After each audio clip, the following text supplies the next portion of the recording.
تمرین شماره 88 تمرین بمول ها هست. بمول برعکس نوت دیез هست. علمیش اینه که میگن صدای نوت نیم پرده بمتر میکنه و اینکه روی ساز دیез انگشت رو هل میداد میبرد جلو، بمول برعکس انگشت رو میاره عقب. یعنی ما داریم لا سی حالت اصلی، سی بمول انگشت رو میاره به سمت بالا اول سیم. پس توی تمرین 80 میشه لا سی دو سی دو سی، سی بمول سی لا، لا سی بمول، سی بکار، دو علامت بکارم که دیез یا بمول از بین میبره، ره دو سی دو سی دو سی، سی بمول لا. و اینکه می بمول هم همونطور میشه ره می فا می فا می بمول ره.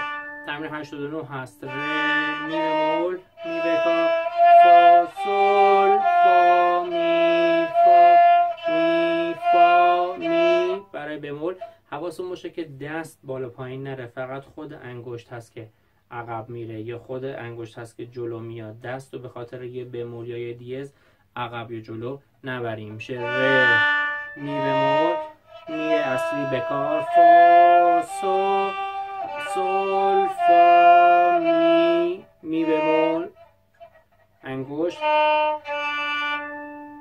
و اینکه تمرین 90 تمرین نوت زینت هست. لا سی دو سی بمول فقط انگشت به رقب، سی لا.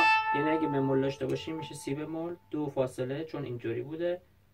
ره هم که فاصله داشت، حالت اصلی اینجوری بوده، سی بمول شده لا سی بمول دو ره. توی 91 هم که یاد میگیریم کلا سیم اول هم برعکس سیمای دیگه هست. یعنی ما اکثر تمرینایی که تو این کتاب زدیم تمرین دیез دار بوده، با فا دیез زدیم که انگشت اول اینجا بوده و سول بهش چسبیده، لا فاصله داشته.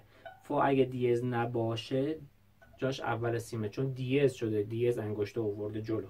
ولی سیم اول هم برعکس سیمای دیگه میشه می فا اصلی سول فاصله لا هم فاصله. پس میشه می فا سول لا لا سول فا می. یعنی اگه تمرین 93 رو بخوام اجرا کنیم میشه این می